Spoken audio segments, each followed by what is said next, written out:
I'm Logan Crawford, and right now on GBN, we're celebrating a children's book series that inspires courage, compassion, and confidence. In the Mama Bulldog book series, written by Tracey Tozier, readers meet a lovable family of French bulldogs, Fiona, Benny, and Mikey, each facing real-life challenges about fairness, self-advocacy, and acceptance. Through heartfelt stories and colorful adventures, Tracey empowers children, parents, and teachers to embrace differences and stand up for what's right with love and understanding. We're delighted to have this very talented author join us here today. We thank the team at Advocacy Publishing for helping us put her on TV today. And we ask viewers like you to support authors like her by subscribing to our channel and by purchasing her amazing books. The links are below this interview. Tracey, good morning. Thank you so much for joining me here today. Thank you, Logan. It's wonderful to be here. It's a pleasure to have you on the show. I am a big dog nut. So obviously this series caught my eye. I'm a Jack Russell Terrier guy. My wife actually loves French Bulldogs. She like stops and points whenever she sees one. So eventually one will have to come into the fold. But let me ask you about your inspiration. Why write a series of books about Mama Bulldog and the brew? Actually, that came from my illustrator and publisher. In my other job, besides writing books, is being an education advocate for parents and children in the public schools and public charter school systems. And some of the advocacy gets a little intense if children aren't getting what they need from the school, and the school doesn't want to, for whatever reason, acknowledge that this child has this need and needs this service. So I'm very polite until, they start saying that they're not going to help a child. And then I tend to be a bulldog and sink my teeth in and not let go of an issue. Gotcha. So you're the original Mama Bulldog. My illustrator, Jen, said, wow, you're a real bulldog in these meetings.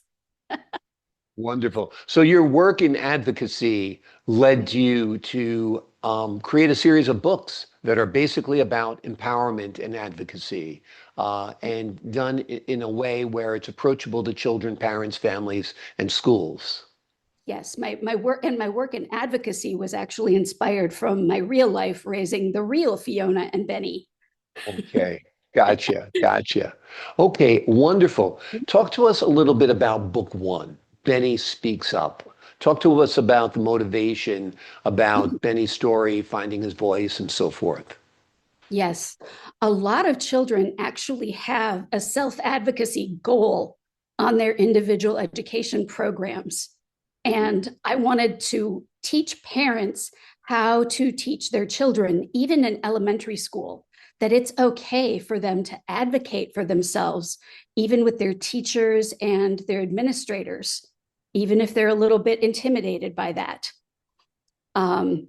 It's so important. And Mama Bulldog teaches Benny an important lesson on growing up and speaking up for himself before she rushes into the rescue.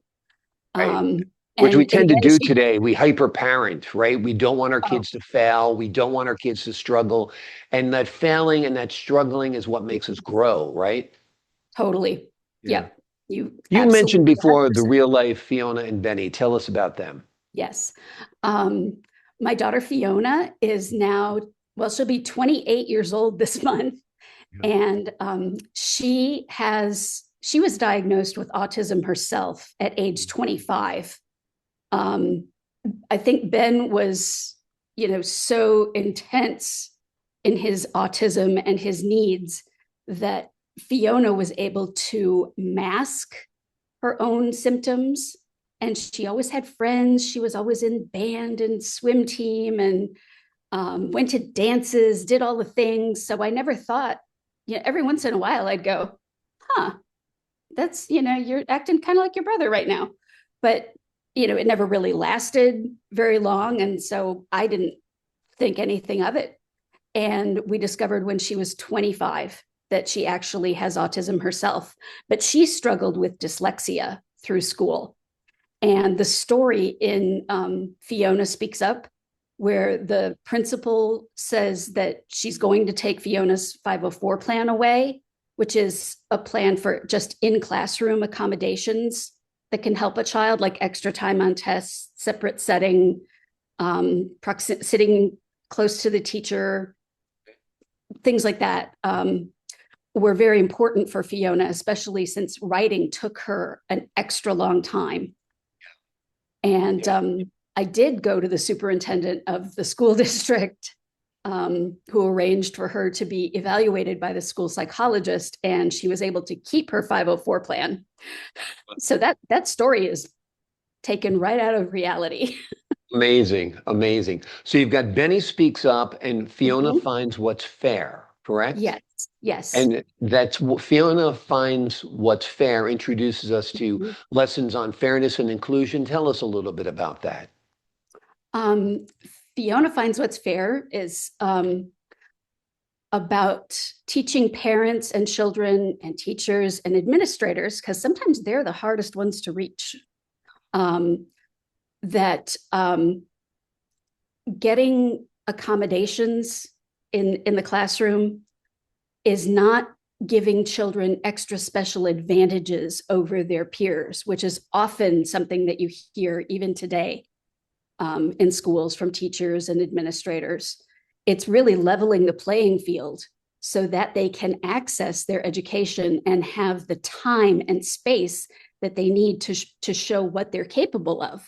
So what's fair isn't giving everyone exactly the same thing. It's giving everyone what they need in order to learn and succeed and show what they know.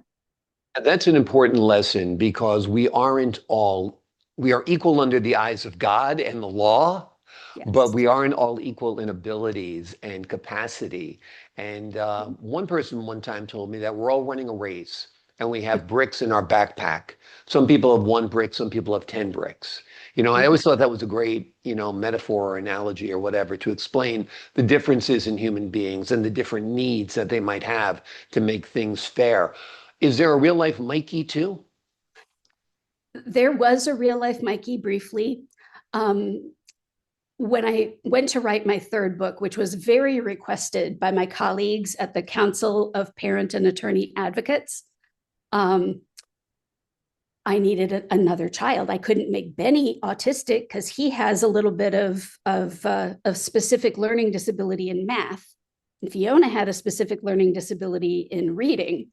So it would have been confusing to all of a sudden say, oh, and they have autism.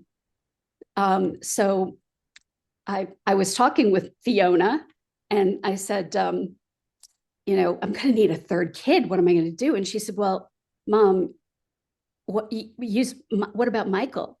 He's a baby that I lost when I was 6 months pregnant before I had Fiona. And she said, even though he's technically older, he's always going to be our little brother, which made me cry.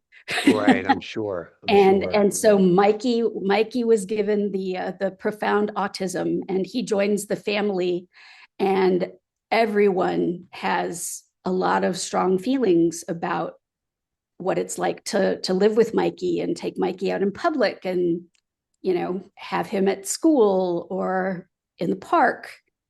And people make remarks, and kids tease Benny and Fiona about you have a weird brother, and they defend him, but then they as Fiona did to her brother in real life, she turned to him and said, why can't you be normal?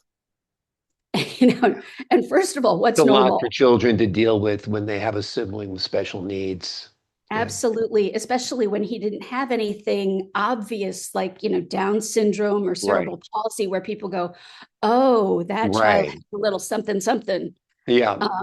He looked perfectly typical, but then he Right. would turn around and hug strangers in line at the dry cleaners. Right. Right. you Right. know Yeah. um, But that's why these books are such a great service because they're teaching children and families and parents and educators about the special needs. We hear special needs a lot, but it's mhm, almost become like a blanket phrase now that we're not quite clear on the meaning.